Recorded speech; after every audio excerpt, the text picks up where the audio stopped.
देवेंद्र फडणवीस महाराष्ट्र के अगले सीएम बन सकते हैं। एकनाथ शिंदे और अजीत पवार को डिप्टी सीएम की कुर्सी सौंपे जाने की खबरें हैं।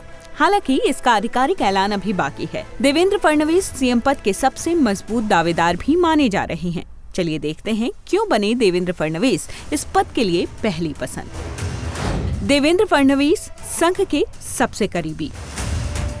ये बात किसी से छिपी नहीं है कि महाराष्ट्र में महायुति को जो अप्रत्याशित जीत मिली उसमें संघ का अहम हाथ है। देवेंद्र फडणवीस वो नेता हैं जिन्होंने हर बार संघ पर भरोसा जताया।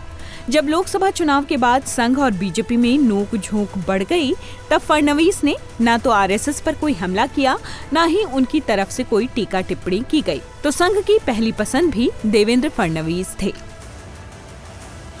मुश्किल समय में बीजेपी को एकजुट रखने का क्रेडिट।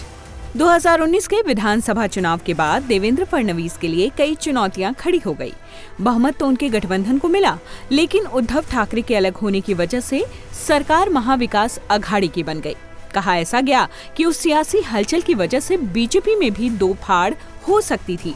एनसीपी शिवसेना की तरह वहां भी कई बागी नेता हो सकते थे, लेकिन देवेंद्र फडणवीस की कार्यशैली और संगठन पर मजबूत पकड़ की वजह से वो स्थिति कभी बनने ही नहीं दी गई।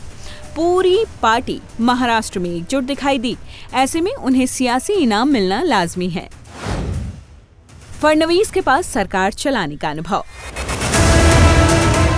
बीजेपी का सीएम चुनने का फॉर्मूला एकदम क्लियर है। या तो वो सरप्राइज देते हुए किसी नए चेहरे पर दांव चल देती है, या फिर उन्हें ही मौका देती है जिनके पास पर्याप्त अनुभव रहता है। अब दूसरी कैटेगरी में फडणवीस एकदम फिट बैठते हैं। उनके पास सरकार चलाने का पूरा 5 साल का अनुभव है। इसके ऊपर माना जाता है कि प्रशासनिक कार्यों में उनकी पकड़ जबरदस्त है। ऐसे में महाराष्ट्र जैसे बड़े राज्य में स्थिरता बनाए रखने के लिए बीजेपी देवेंद्र फडणवीस को ही आगे करने वाली थी, ऐसा माना जाता है। अजीत पवार का समर्थन।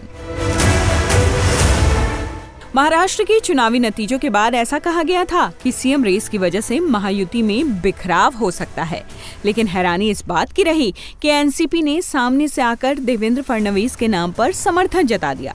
पार्टी नेताओं का साफ कहना रहा कि बीजेपी ने सबसे ज्यादा सीटें जीती हैं। ऐसे में अगर देवेंद्र फडणवीस के नाम को आगे किया जाता है तो उससे एनसीपी को कोई आपत्ति नहीं होने वाली। ये बात बड़ी है और इस समर्थन से किसी भी तरह के संभावित संकट से लड़ने की ताकत भी मिल गई।